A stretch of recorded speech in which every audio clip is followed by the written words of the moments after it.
starting at 7:30.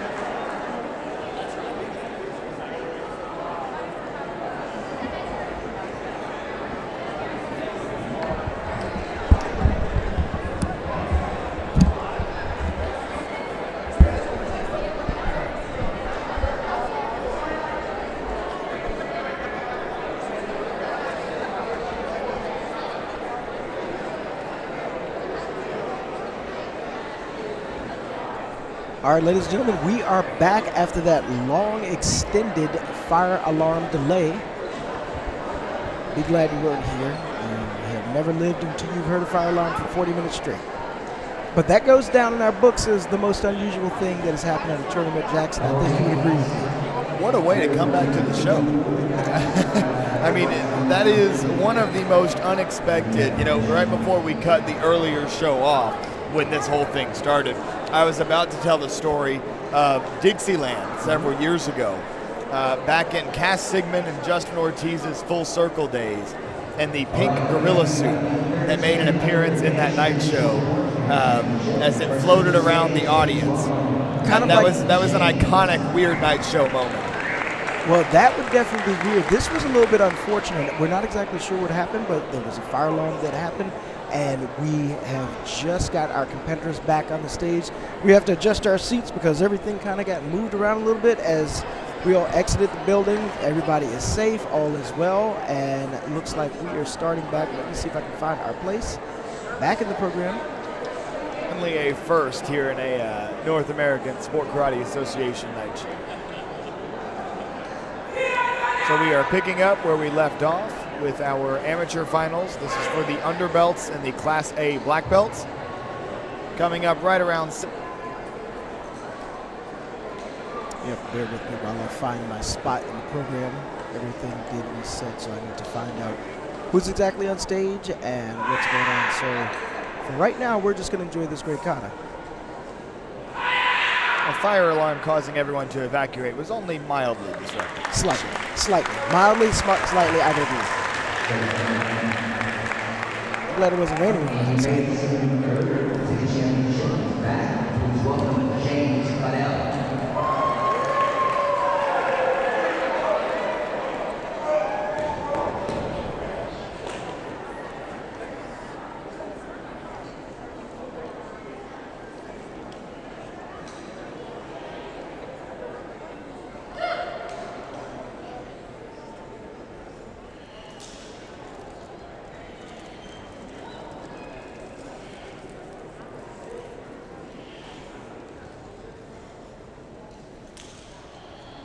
And I believe this competitor called out that he will be performing Unsu. And as we see the first movement, that is correct. Form that was popularized in the 2000s by John Su. You're exactly right. A former teammate of mine, John Su, I remember he would start this form, step back on up, and then raise the leg on up. And I asked him, how did you start learning how to do this? And he said, believe it or not, there was an old man in the dojo one day, all great stories, there was no man in the dojo, but who showed him how to do this squat. You would do it with a chair, you built up the leg strength and balance, and you would do it and you build up on both sides. And I've tried it, and I've ended up on the floor quite easily. It's not the easiest thing to do.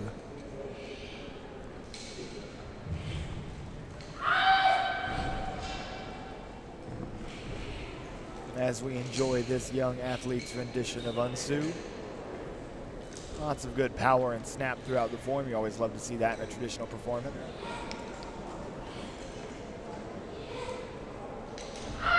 Looks like I have found our place. We are currently watching the advanced, 13 and under advanced traditional forms Grand Championships. That sounds about right.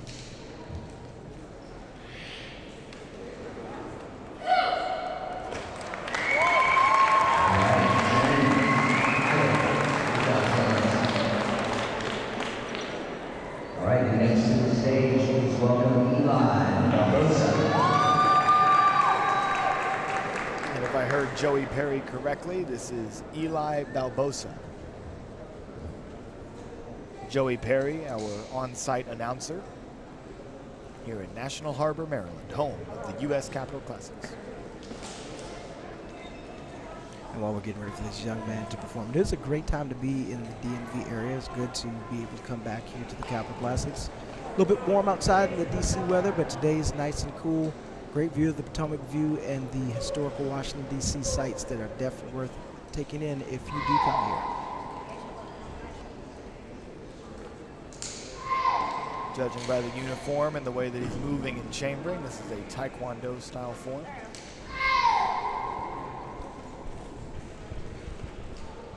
I love the red uniform to match the red belt. It's a nice look. It is a stylish look. I would love to see more of our black belt competitors mix it up a little bit. We've gotten so used to traditional, you wear the white uniform, CMX or Creative Musical Extreme for those of you just tuning in. You wear the black uniform. I'd love to see competitors mix it up a little bit more. Sometimes you'll get the white top, black pants, white top. I think I just said that. Black top, white pants. You guys at home, you do it. But still, mix it up a little bit, you know? Exactly.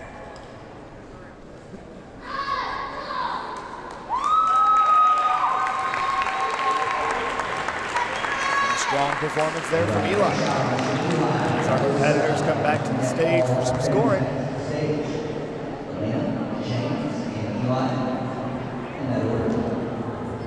Elena, James, and Eli, the names of these young athletes.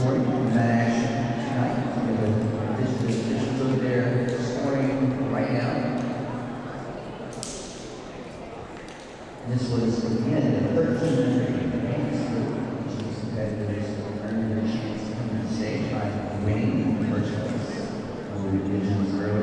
And of course, while we're waiting for those judges to score and tabulate the final scores to determine a winner, we will be rolling right into our nighttime finals for the professional point of the Capitol Classics, the 2022 Capitol Classics nighttime show. That's when you see all the black belt action. Lots of fighting for men, women, and all the forms of action you can handle. Our champion here on screen now is James Vidal, 11 years old, from Texas, representing Retro Sport Karate. I like that Retro Sport Karate. It's pretty cool. With a name like Retro Sport Karate, I bet they know who John Sue is. Oh, I guarantee you, especially for being from Texas. All right, right up next up is the 13-member Class A Black Belt Weapons Grand Championship. Competitors coming to the stage right now represent the 13-under Class A Black Belt Weapons Grand Championship. We have our first competitor walking to the stage right now.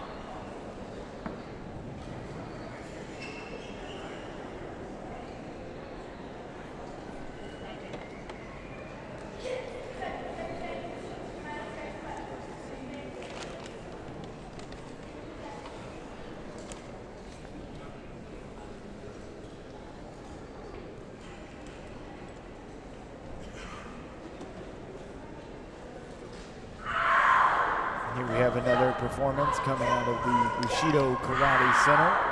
We talked about them in the previous show before the fire alarm, as we'll use chronologically throughout the evening, talking about the intensity of all of their competitors, and that is no different in this katana performance. That's correct. It was BFA. That's what we'll refer to that. Before fire alarm, I'm not sure which one of the Webster siblings we have here, but we know we're set for an intense kata.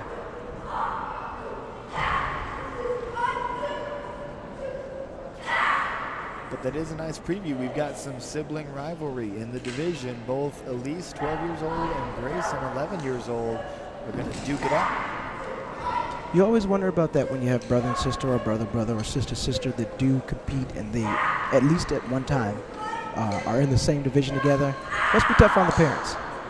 Oh, it's got to be, because you can't really be a fan of one or the other, right? You got to support both of them and hope they both win, but if one of them wins, that means the other one loses, so it's definitely complicated. But fortunately in the sport karate community, as the fire alarms come back, I'll finish my thought first. In the sport karate community, we do have a great deal of families. And she finishes very strong as you get an uproar from the crowd. And I love how she actually cracked a smile in the middle of that routine as she realized that the fire alarms were back once again. But I think the consensus that has been reached is that the show must go on. We don't really know how or why this is happening with the fire alarms, but we love sport karate, so we're just going to keep doing it. We are going to go right through this thing. We're going to show some martial arts discipline as our next competitor comes to the stage. Looks like he was signaling for music, which might be a challenge during this fire alarm. Definitely a new mix.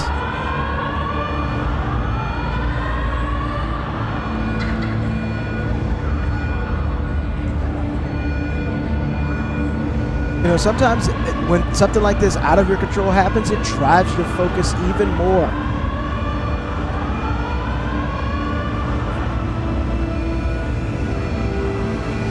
Mallory, I can say without a doubt now, we will never forget the 2022 U.S. Capitol Classics. The fire alarm finals are underway. Here we go. For those of you tuning in on social media, drop some buzzer emojis, some alarm emojis in the chat, please.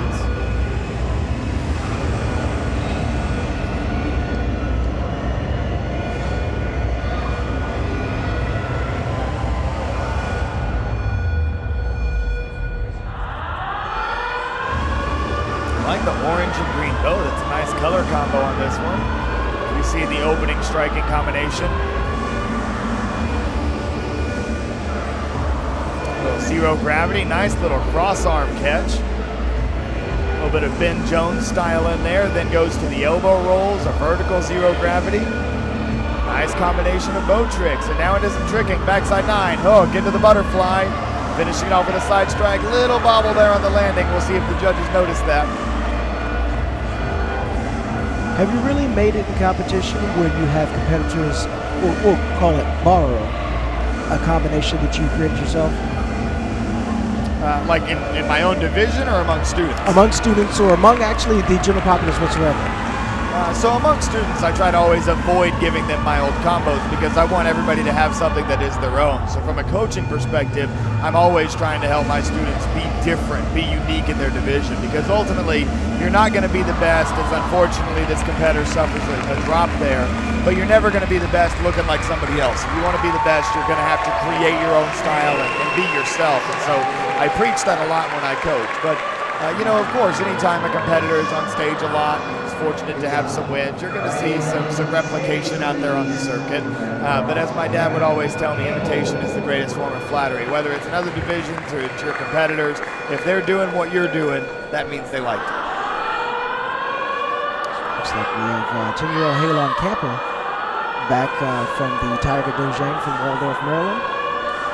If I remember right, he won in the open hand from before fire alarm 1. I believe so, and this is more of a Tang Soo Do styled bow form. So unlike earlier at the top of the previous show where I was explaining how most bow grips are going to be right hand palm up, left hand palm down, you see that he is actually using both palms down for a majority of this form, and that's typical for a Tang Soo Do stylist doing a bow form. That's not incorrect, just a different style. That's a very good tip, but that's something I'm going to have to study and definitely take a look at it because I just learned something. And oftentimes in creative bow forms, you'll see competitors mix in a little bit of both. Granted, they may only do 1 or 2 strikes with both palms down, but they'll show an appreciation for those other styles that have a different grip of the bow. And again, all of the traditional arts go back to self-defense. So whatever grip you're holding the bow with at the time somebody tries to hit you, that's how you're going to hit back. Looks like we're getting a music check by this competitor.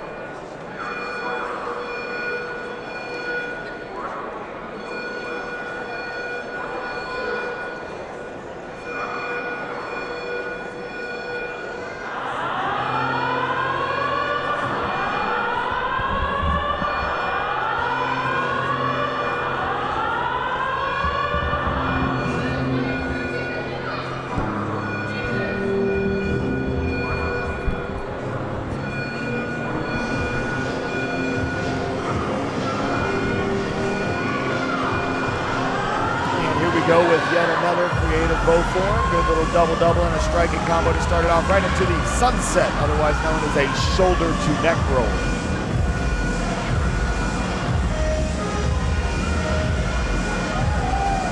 Voodoo reload, a little bit of Ross Levine, Nate Andrade flair.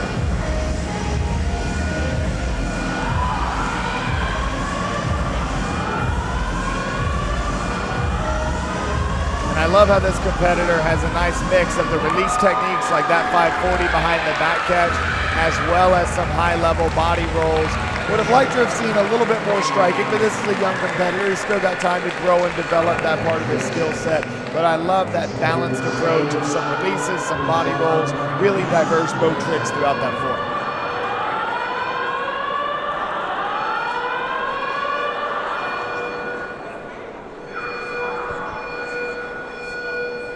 We've got our second Webster sibling of the division.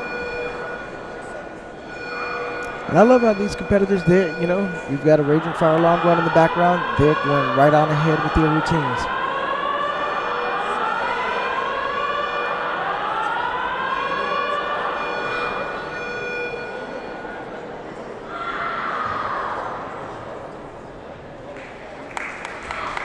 Getting things started with a nice striking combo, then mixing in a little bit of manipulation. Nice stance on the uppercut.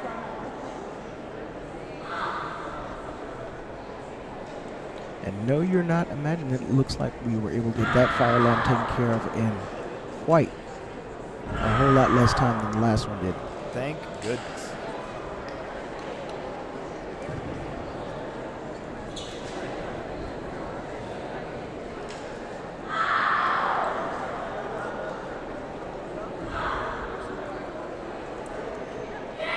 Key difference in this form is notice that this form is much more strike heavy than the previous bow form that we saw, and she's able to mix in some of those manipulations. There's a release right there. We call that a box cutter. Love the hand roll of the bow while she's throwing the kicks. Really nice combination of a lot of different skills here. Just taking a look at the siblings themselves, they're very much different. Absolutely, and that's one thing that you love to see. You love to see competitors from the same school or from the same household, in this case, developing their own style. That's one of the things that makes the Presley family so impressive, is that Reed and the way he competed was completely different from Cole, was different from Jake, is different from Avery. And that's one of the reasons that all of those competitors rose to the level that they all rose to and all became members of Team Paul Mitchell, is because they found their own ways to be successful. And I think that that's, if you're a martial arts school owner, that's incredibly important, is trying to instill that in your students. And if you're the parents of multiple competitors, trying to help your kids to create their own identity within the martial arts is so important to their growth and development as an athlete. I think that's got to be a record for JPM. I don't think they've had 4 siblings on the team ever before. Not siblings. I'm thinking family members potentially, because you've got the Nash family. Mm-hmm. So there was, I guess that married together. But anyway, yeah, for siblings, that's certainly a record. So you parents out there for future champions, 4 is the number to beat. Good luck. And shout out to Ronnie and Becca Presley for making that all possible.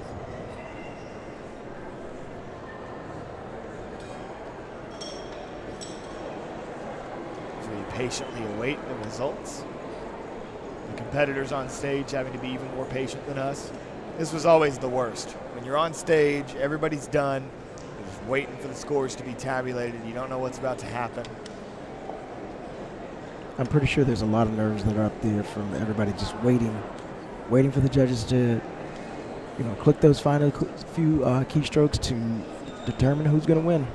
And with the electronic scoring, these competitors are totally in the dark. When I was competing, they still had the flip cards, so we would see all the scores go up, but sometimes they were so close, you wouldn't just be standing there waiting and nervous, you'd be standing there waiting and nervous and trying to do math to figure out, is there a tie, did you win, what happened? So yeah, definitely some nerves up here. That's got to be the world's worst math quiz right there. No, nothing beats those third grade time multiplication tables. Getting quizzed on those. Hey, what's this times this? You're just hoping for lots of 1s and 0s and 10s on those quizzes. Rolls and releases mixed in. That is going to take home top honors tonight. All right, congratulations, guys. As they finish their picture, Our next division coming up to the stage, 13 and under beginner. We're rolling right along to 13 and under beginner slash intermediate CMX Forms Championship. And for this division, your first competitor, please welcome Wyatt Johnson. As Wyatt Johnson takes the stage. I got to meet this young man for the first time at the Battle of Atlanta, spent a little bit of time with him working on some of his bow skills. He takes the stage tonight in the Forms division. He was also in the night of victory at the US Open, so he is no stranger to the underbelt finals. Very talented young athlete. Looks like he is 11 years old from Simmons Island, Georgia. Good to see him make the trip up here to the DMV area.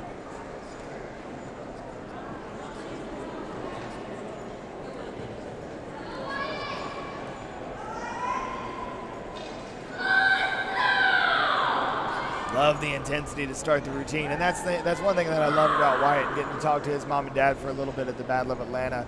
This kid absolutely loves this sport, and his passion is evident when he's running his forms, and that's one of the reasons that he's been so consistently this NASKA season able to advance to these underbelt finals. Working in a little bit of ground game with the kicks, right back into the aerial kicking, and then combos it up with the punch to the ground. As you mentioned before, this is just a preview for a couple of years away, as these competitors eventually will earn their black belts, and you will see them more and more frequently out on the tour. And then we see that passion one more time at the end of the routine. A very strong run there for Wyatt Johnson.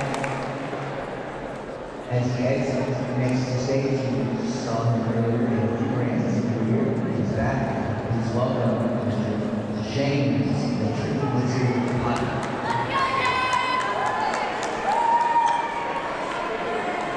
Coming back to the stage again is from Birmingham Martial Arts from Truthville, Alabama, James Potter. Quick gi change, and he is back again.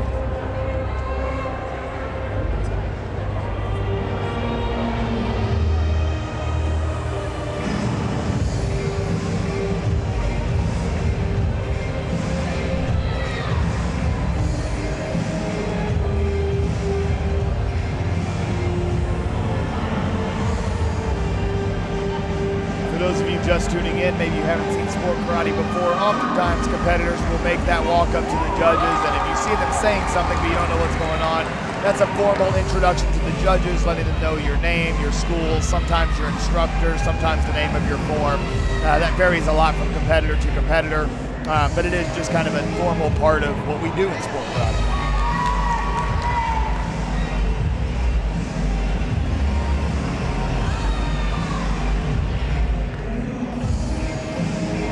Nice triple round kick there for James Potter, sticking that last one. A little bit of old school for us.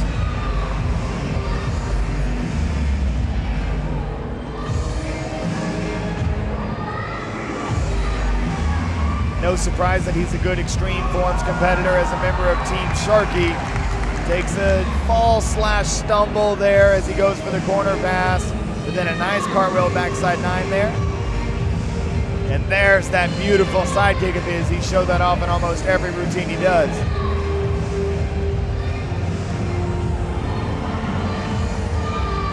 In case you didn't know, James Potter's just 7 years old, but already become a familiar face on the underbelt final stage. And as we watch this division, I'm realizing that this division is stacked with talent that we have seen consistently in these underbelt finals throughout the year. Nathan Ducati, yet another guy who has been in several of these grand championships already.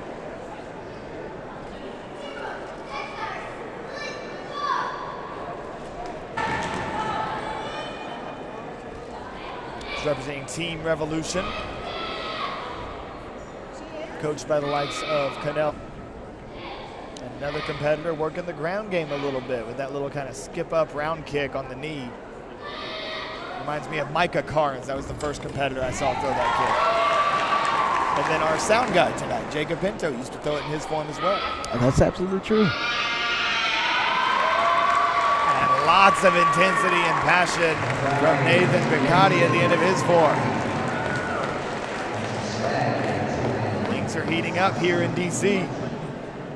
You really just got to keep in mind, these forms are coming from people that have been on the planet less than 10 years. That's pretty intense.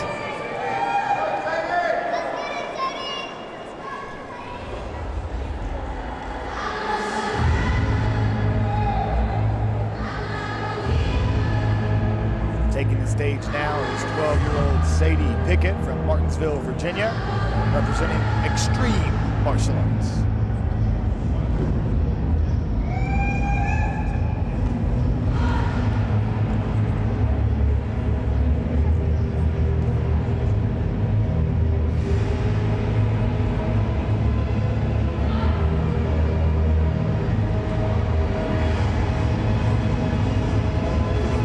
Off with a hand combination into the L kick. Lots of old school flair in the underbelt divisions. I love it. Stationary, multiple kicks, the L kick right there.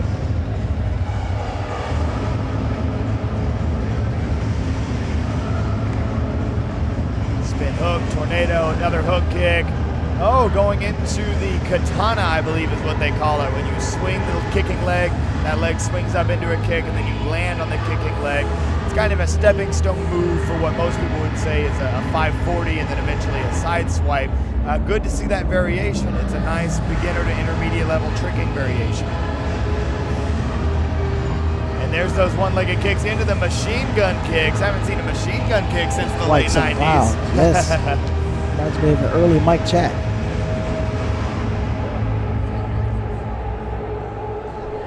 Then the split to the kip up and the big finish for a strong performance from Sadie Pickett.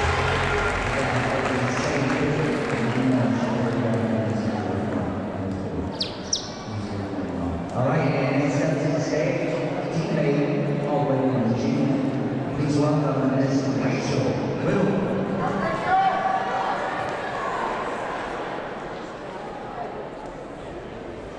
Now waiting for her music to be queued up is 7-year-old Rachel Little from Collinsville, Virginia, representing Team FX.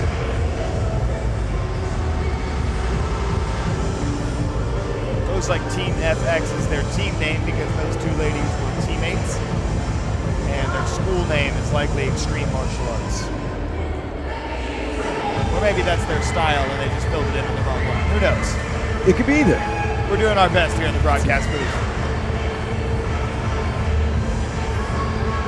Nice extended round kick. That looked like it was up at 12 o'clock at the end of that kick combo.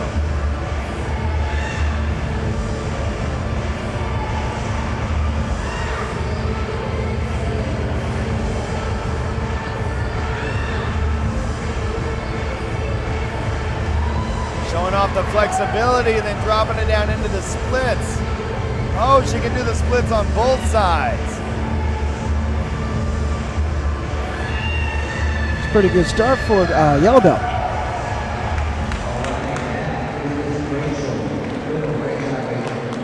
And now all the competitors will join us back on stage. What a great showcase of all this young talent. Again, ladies and gentlemen, you are joining us right now for the underbelt and black belt single A competition. This is our pre-show to the U.S. Capitol Classics night show, where you see the professional black belt competitors on stage competing for prestigious NASKA overall grand championships.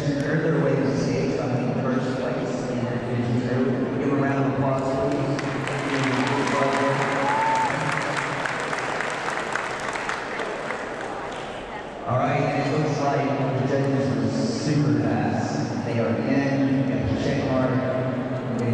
Scores may already be. This was a quick one. You gotta hand it to the judges, getting the hang of it now. It's Mr. James Potter. James Potter is going to take home the win in his third appearance on stage tonight. Now he gets to hoist the trophy.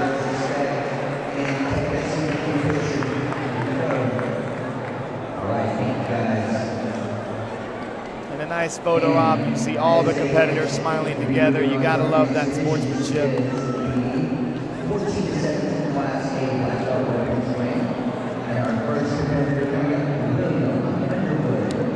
Kicking off the 14-17 Class A Black Belt Weapons Grand Championship is William Underwood, a 15-year-old from Team Shaolin from North Carolina.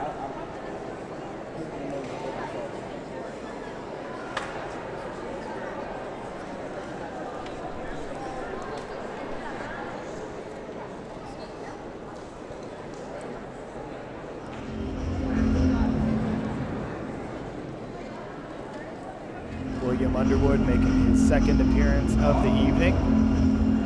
Now we're seeing one of those unique kung fu weapons.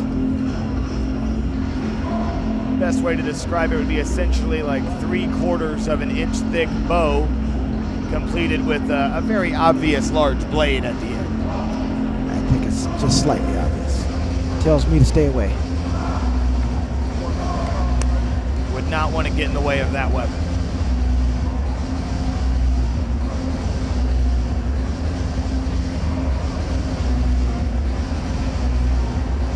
One thing that's so easy to appreciate about the Kung Fu forms is just the fluidity. One motion right into the next.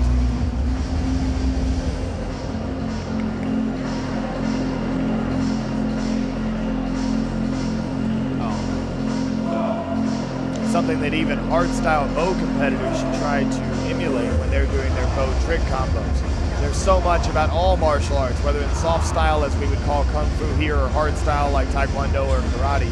There's so many elements of the martial arts that are dependent upon fluidity. And that goes back to Bruce Lee's whole philosophy of being like water, flowing through all your motions. And a Kung Fu routine like that demonstrates it beautifully. Be water, my friend. I believe that's the title of a book that was relatively recently published by Shannon. I think you're right.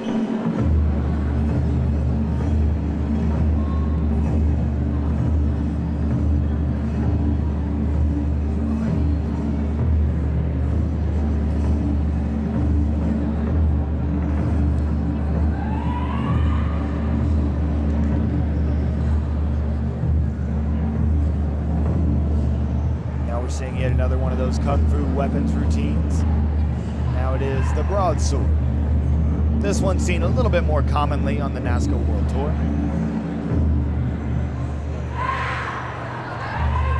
Fans of sport karate may remember Brendan Hewer, one of my favorite broadsword practitioners.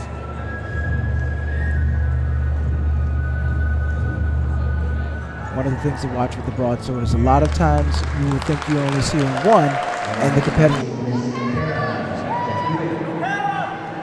Now we're switching it up to some hard Carol representing the Kempo style music and show off that intensity. Lots of speed with the nunchucks right out of the gate.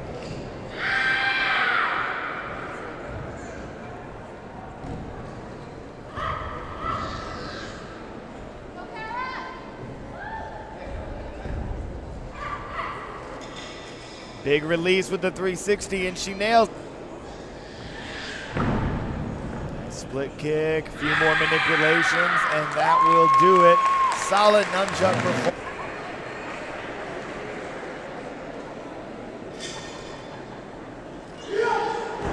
Now getting his traditional bow form started from Dragonfire Martial Arts in Phippsburg, Maine, 14-year-old Nathaniel Wyatt.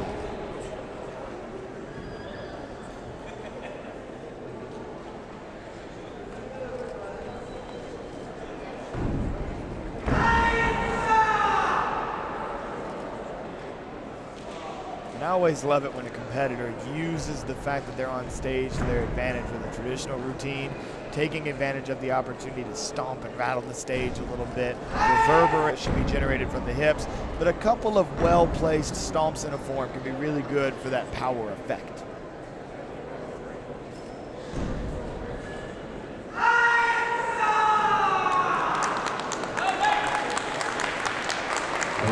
And Nathaniel Wyatt brings this division to a close, and now the hard work has to be done by the judges.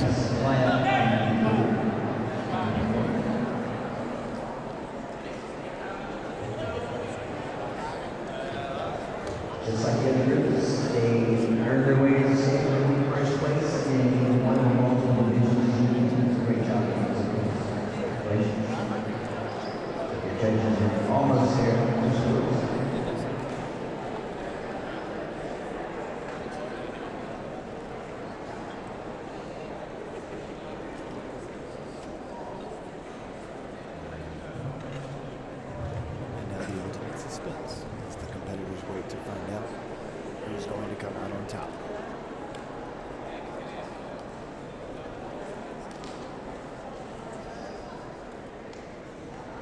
while we're waiting for the scores to be tabulated, Mallory, something else that we figured out while we were scrolling social media during the fire alarm is, I'm going to have to give you guys more suspense on what that shout-out's going to be, because we have a winner. Wayashi from Dragonfire Martial Arts. He will take home the win with his. I saw on social media that the lightweight fighter in the world right now from Team Straight Up against a good friend and familiar foe of his, Tyreek Saint of Top 10 Team USA. I'm on the edge of my seat for that one. Each other, they have competed so often in the junior division. It's going to be another fireworks show tonight.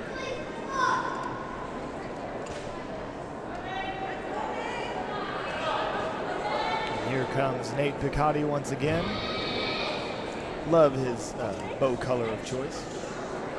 Yeah, this is definitely unique. I just like the green.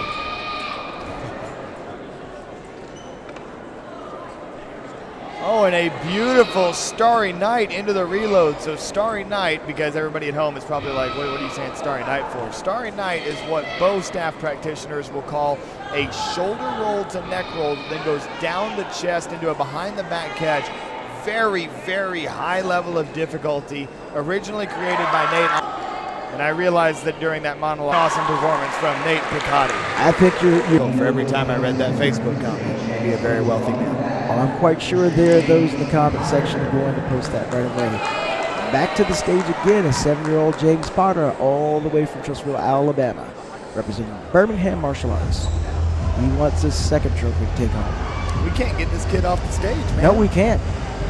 We don't want to, though. Nah.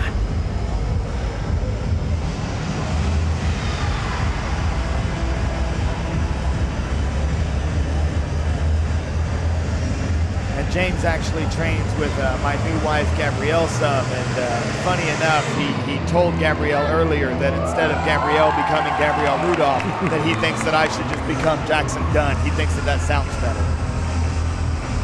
I'm not sure if you're sold on that idea or not, Mr. Dunn. Maybe not, but I love this kid's sense of humor. And he's got some good comma skills.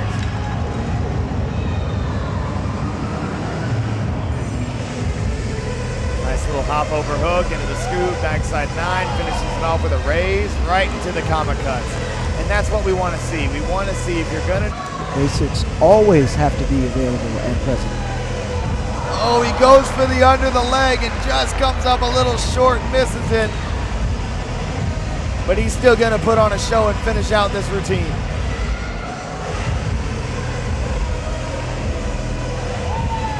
Back handspring and then the split.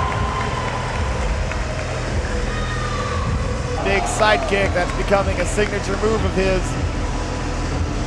There's another comma release. Finger roll, another finger roll, almost loses it, but he saves it. There's a release, and that will do it for James Potter, only 7 years old.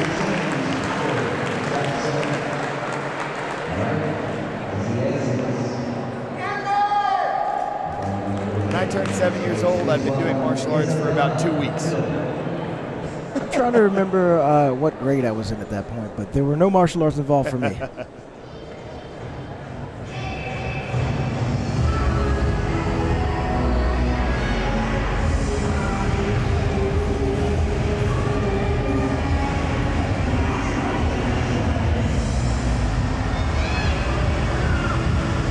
Next competitor's got a bow that matches her hair. I love that style.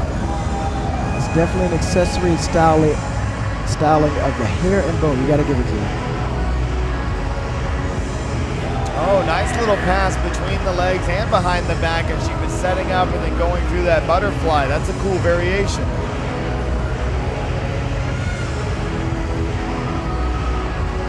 Nailing the releases, of course, made a little bit more difficult by these nice show lights shining down on the competitor.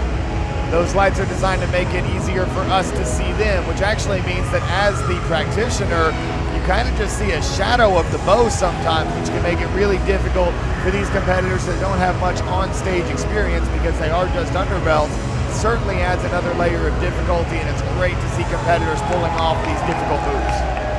That's a great point. And one of the things that we normally do is before a nighttime show, we usually open up the stage to the competitors for about an hour before time so they can get the feel, know how the mats are feeling, see how the lights are working. That was not the case tonight. So you're just seeing it for the first time just as they are. And then followed up with the punch. That was some Jake Presley flair in that form.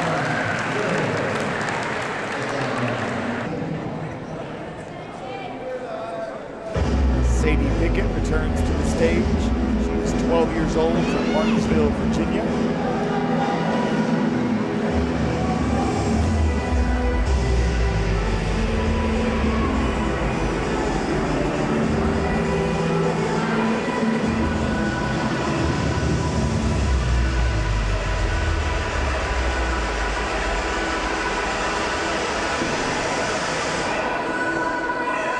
Going with an opening striking combination into a couple of hand rolls. There's a release.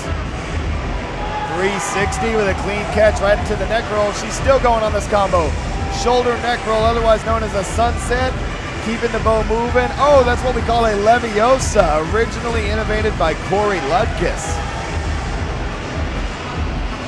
That was a long opening trick combo. Yeah.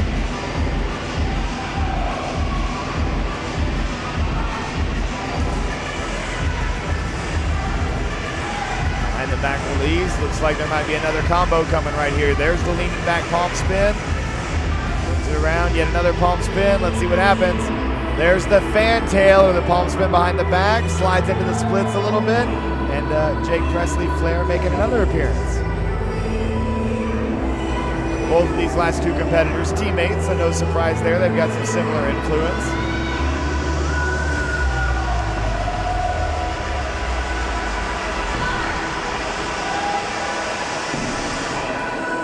Love how much striking she's implementing into this performance. She's got good tricks, but it's not only the tricks. She's got the strikes to complement it. There's another sunset going into a release. 360 to the knee, catches it, has to track it down a little bit, but she got it. And now going from the palm spin right into the kicking combination, finishing it off with the butterfly to the knee, maybe an aerial there, kind of hard to tell when they twist their body like that. But a nice solid way to end the routine. And nicely done as these competitors will come back to the stage and we'll see how the dust settles.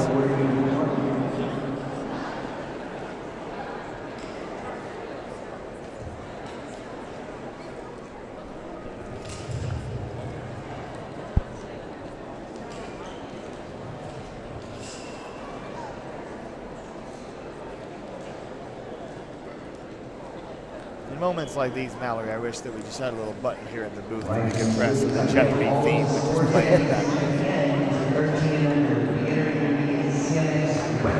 I've actually been in tournaments where they played the Jeopardy music as the judges are making their decisions. And we have got a winner. Some difficult bow manipulations, gets it done. Congratulations to all of these amazing athletes getting out here, showing off their skills, and they haven't even earned their black belt yet. They are way ahead of the curve.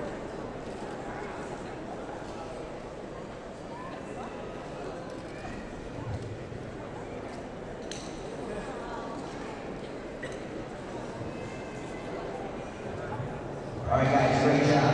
Got that picture. Great job. We're moving forward to the next division. Our first ticket advanced CMX weapons. We're moving on to what looks to be our final division for our underbelt finals tonight. It will be the 13 and under male and female advanced CMX weapons grand championship.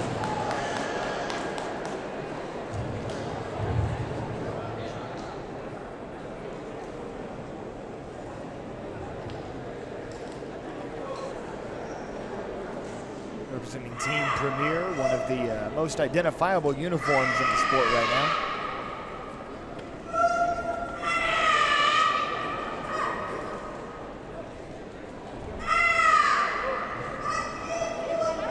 Nice extension on a few of those sword cuts. Not too shabby.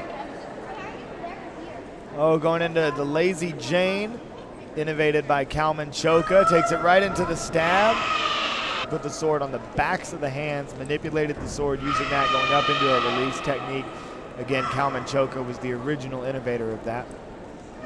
And when you come up with an original trick inside of sport karate. Who gets to name it? Is it you, or does you get some feedback and say, hey, it looks like this? The street rules of that has always been, if you're the first person to do it in competition, you get to name it.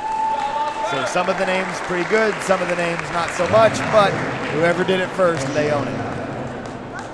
All right, and next to the stage, watched a little brother earlier, please welcome Miss Nora Potter. Now, Nora Potter, who just watched her brother several divisions ago win a grand championship of his own. She is taking the stage, of course, also from Trussville, Alabama, and Birmingham Martial Arts. She is 10 years old.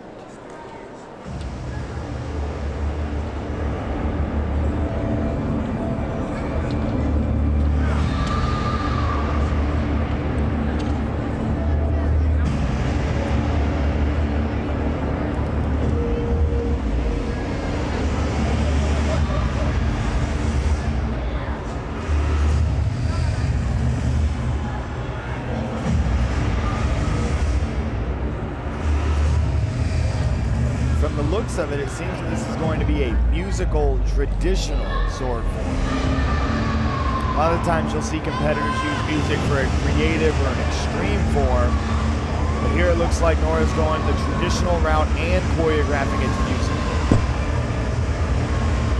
Nice clean jump there. That's a good way to show difficulty in a traditional weapons division.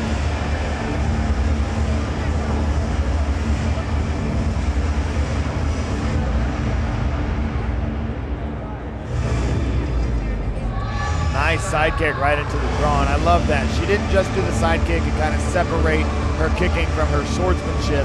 She did the side kick and then immediately drew the weapon after. That's a great way to put that together.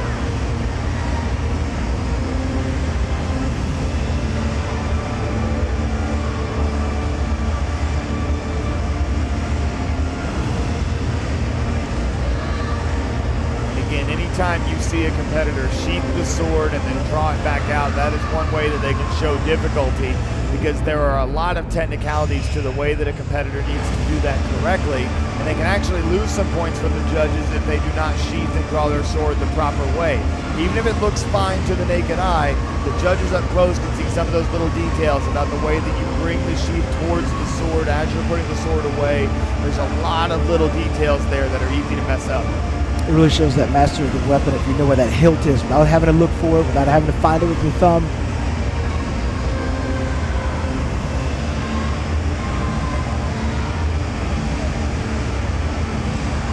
few figure eights, sheath the sword a final time. And a beautiful form for Nora Potter.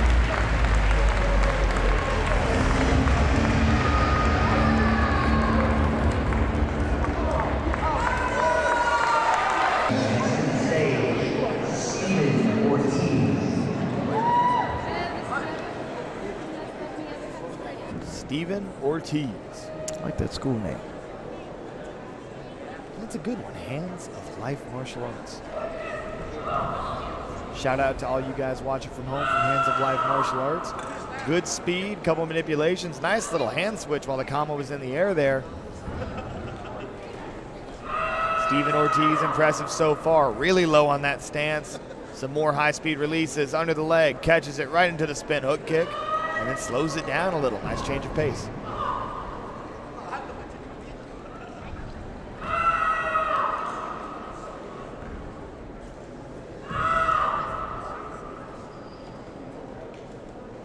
Nice combination of finger. Innovated by Dre Rice back in the day. A young Jackson Rudolph. A whole lot from Dre Rice. Great to see that move still sticking around. And we saw it for years after Dre Rice. Tyler Weaver did it, Mackenzie Emery. A lot of great Kama competitors over the years have used that thumb roll as the closing technique of their forms. It's hard enough to spin a basketball. Can't imagine spinning the Kama.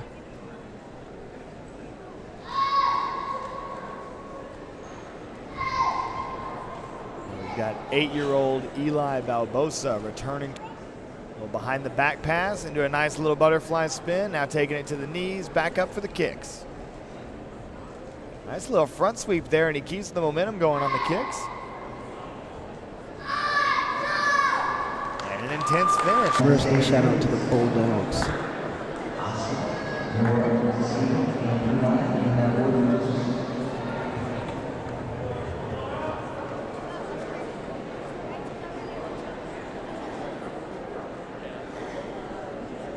Seems to be some confusion amongst the competitors. They got to make sure they're in the right order. After all, they are still kids.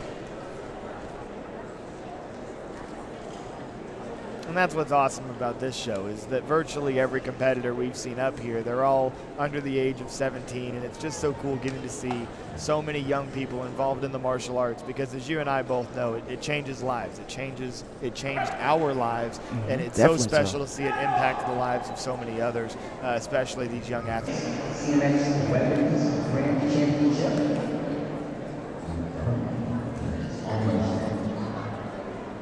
Last few seconds of tension to see who won this division.